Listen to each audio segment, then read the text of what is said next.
మన పొరపాటు కనుగొనగలవాడు. మన పొరపాటు ఏంటో తెలుసుకోకపోతామంటారు. మన పొరపాటు ఏంటి? ఏ పొరపాటు లేదు.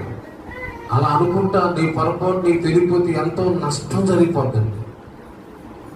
ఈరోజు అంటే ఇప్పటికి ఎంతో నష్టం జరిగింది, ఇంకా నష్టమే జరుగుతూ ఉంటుంది.